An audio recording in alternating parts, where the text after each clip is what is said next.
Radio City Podcast. Radio City Wrong Story by Radio City RJ Sid. Radio City 91.1 FM నేను మీ Siddhu. Welcome to yet another episode of Radio City Wrong Story. అటు Hollywood, Bollywood, Kollywood, Tollywood ఏ వుడ్ని differentiate చేయకుండా వుడ్ల సినిమాల స్టోరీలను తీసుకుని వాటికి క్రేజీ ట్విస్ట్లు ఇస్తూ నీకు ఎండ్లెస్ ఎంటర్టైన్మెంట్ ఇచ్చుడే నా పని. అట్లా ఈ రోజు మనం మాట్లాడుతున్నది Hindi blockbuster cinema Gajra Re అని గజ్జలు గలగలమనేటట్టు డాన్స్ ఆడిన సినిమా. ఆల్రెడీ గెస్ట్ చేసి ఉంటావు కదా. Yes absolutely Bunty aur Babli cinema గురించి మాట్లాడుకుంటున్నాం. ఇక తెరెత్తి స్టోర్లో కడుగు పెడితే రాకేష్ త్రివేది ఒక చిన్న ఊరు నుంచి ఫుర్సాంగ్ గంజ్ అనే ఊర్లో ఉంటాడు. ఆయన వాళ్ళ నాన్న ఒక టికెట్ కలెక్టర్ అయి ఉంటారు ట్రైన్ లా. తనలాగానే తన కొడుకు కూడా ఇచ్చేవాడు అయి ఉండాలి కానీ తీసుకునేవాడు అవ్వకూడదు. కాబట్టి టికెట్లు అడిగి లేకపోతే ఫైన్లు ఇచ్చి ఏదో ఒక రోజు లోకల్ ట్రైన్ నుంచి స్టేట్ ట్రైన్ల వరకు టీసీ అయిపోవాలనే ఆశ. కానీ కొడుకుకేమో పెద్ద పెద్ద డ్రీమ్స్ ఉంటాయి. రోజుకో కొత్త ఐడియాతో వస్తుంటాడు.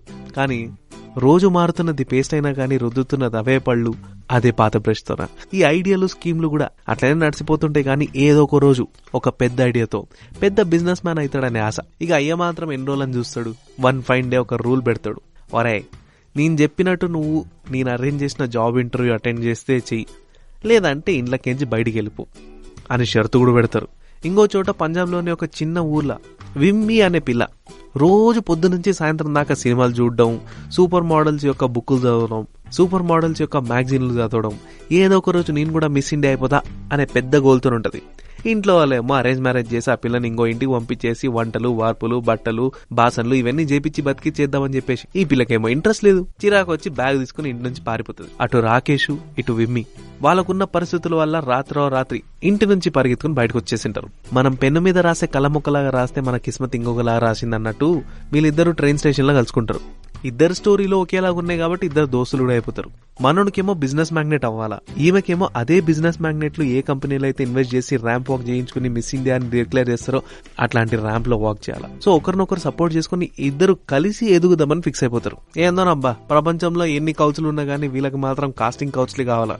విన్ని ఎక్కడైతే మిస్ ఇండియా కోసం కాంటెస్ట్ పోతుందో అక్కడ ఇట్లాంటి ఒక వేగ్ రిక్వెస్ట్ రావడంతో నా చిరాకు వచ్చి గొడవ పెట్టుకుని ఇచ్చి నువ్వెంత నీ బతికెంత నన్ను ఇట్లాంటి పాడు పనులకు అడుగుతారా అని చెడమడ తిట్టేసి వచ్చేసి ఉంటది. ఇంకో పక్క రాకేష్ వీధిలా ఊర్లా తిరుగుకుంటా తనకున్న స్కీమ్లన్నీ చెప్పేసి దాన్ని సెల్ చేసేసి ఇన్వెస్ట్మెంట్ కోసం ఎతుకుతుంటే బిజినెస్ మ్యాన్లు అందరూ చీతూ దీని బదులు రోడ్ల మీద పెన్నులు అమ్ముకోరా అని అవమానించి పంపించేస్తుంటారు. ఇద్దరు ఒకరికొకరు వచ్చి సాయంత్రం కష్టాలు చెప్పుకొని బాధలు పంచుకుంటూ ఉంటారు. ఇంతలో మెల్లిమెల్లిగా వాళ్ళిద్దరి మధ్య ప్రేమ ఊడుతూ ఉంటది.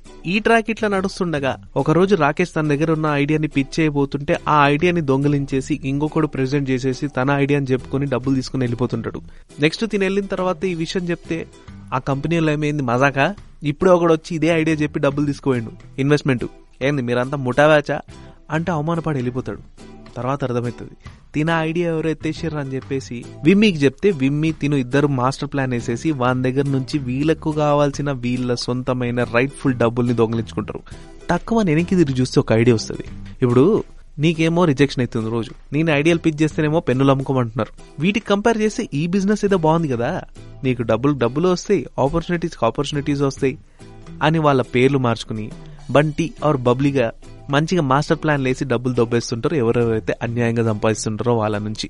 ఇక వీళ్ళు దొంగలించుకునే డబ్బులకి, డైమండ్లకి, జ్యువెలరీకి అదుపే లేకుండా పోతుంది. కానీ ఎన్ని రోజులు పోయినా కానీ చిల్లరే పోగెత్తుంది. కానీ ఓ పెద్ద అమౌంట్ వీళ్ళు ఫిక్స్ అయిన అమౌంట్ ఎక్కడ జమ అయితలేదు కదా అని ఆలోచిస్తారు. అంతలో సిటీలో one of the most precious diamond ఒకటి మ్యూజియం లో డిస్ప్లేకి పెట్టి రందలుస్తుంది. ఇక్కడ radio city wrong story already twist వచ్చేసిందమ్మా. ఎటు పోతుందో అర్థమైంది కదా. వీళ్ళే ధూమ్ లోని రితిక్ రోషన్, ఐశ్వర్య రాయ్ వీళ్ళ జోడీనే సక్సెస్ఫుల్ గా సిటీలోని కార్నర్స్ అన్నిటికీ కారణమైంటది. ఇక ఈ ఒక్క జాక్పాట్ ని కొడితే సూపర్ సక్సెస్ అయిపోతారు. కానీ ఇది మ్యూజియంలోకి రీచ్ అయ్యే ముందే దీన్ని కొట్టేసేయాలి. మ్యూజియంకి రీచ్ అయిందంటే సెక్యూరిటీ పెరిగిపోతుంది, ప్రాబ్లం ఎక్కువైపోతుంది. అందుకే అది ఏ రూట్లలో పోతుందని చూస్తే ఫుర్సత్ గంజ్ నుంచి పాస్ అవుతుంటది. వాళ్ళ ఊరు, వాళ్ళ ప్లేసు, వాళ్ళకి తెలిసిన విషయాలు అన్ని కాబట్టి అక్కడ మకాం పెట్టి సెట్ చేస్తారు. ఒక బాంబ్ సెట్ చేసేసి అది బర్స్ట్ అయిపోయిన తర్వాత ట్రైన్ లోని 2 ముక్కలు సపరేట్ అయిపోతే ఇది ఇక్కడ ఈ బోగి ఇక్కడ అయిపోతుంది. అప్పుడు దాన్ని దొంగిలించుకోవచ్చు అని ప్లాన్ చేస్తున్నప్పుడు రాకేష్ వాళ్ళ నాన్నకు దొరికిపోతాడు. తను చేసిన పాడు పనులకి తిడుతూనే ఒక విషయం గురించి బాధపడి ఏడుస్తుంటాడు. ఏందన్నా ఏమైంది, ఎప్పుడు ఆక్రోషంతోనో కోపంతోనో రౌద్రంతో నుండే నువ్వు ఇప్పుడు ఎందుకు బాధపడుతున్నావు, ఏంది నీ బాధ అని అడిగితే అప్పుడు నిజం చెప్తాడు. అరే నాన్న నిజానికి నువ్వు రిచ్ కంటే రిచ్ గా ఉండాల్సిందే. ఇప్పుడు ఏదైతే డైమండ్ నువ్వు చూస్తున్నావో అట్లాంటి వేల డైమండ్లకి నేను అధిపతిని. ఇప్పుడు ఇది డిస్ప్లేలో పోబోతున్న డైమండ్ ఎవరిదో తెలుసా? One of the biggest industrialist Rahul త్రివేదిది. వాడెవడో కాదు, నా సొంత తమ్ముడు, నీ బాబాయ్. బంధం పేరుతో మోసం చేసి నన్ను మభ్యపెట్టి ఈ ఆస్తనంతా నిలబెట్టుకున్నాడు, మన ఇద్దరిని పేదోళ్ళలాగా నిలబెట్టేసిండు అని చెప్తే ఇప్పుడైతే కరెక్ట్ రీజన్ దొరికింది, ఇంటి రివెంజ్ తీసుకుని కూడా టైం వచ్చిందని చెప్పేసి ఆ కాన్ని కాస్త సక్సెస్ఫుల్ గా ఎగ్జిక్యూట్ చేసేసి పనిలో పని రాహుల్ త్రివేదిని ఎక్స్పోజ్ చేసేస్తాడు. ఇంకేముంది, రైట్ఫుల్ గా వీళ్ళకి రావాల్సిన ఆస్తి వచ్చేస్తుంది, వీళ్ళు రిచ్ అయిపోతారు. అండ్ ఇప్పటిదాకా ఈ దొంగతనాలు చేసింది ఎవరు? ఎవ్వరి కంటపడలేదు. అటు విమ్మి మిస్ ఇండియా అయిపోతుంది, ఇక్కడ మనోడు ఈ ఇన్వెస్ట్మెంట్ తో మంచి బిజినెస్ పెట్టుకుని దాన్ని డెవలప్ చేసి వాళ్ళ నాన్నని ప్రౌడ్ గా ఫీల్ చేయిస్తాడు.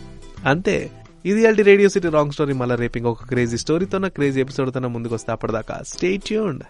Radio city podcast. Radio city wrong story by radio city RJ Sid.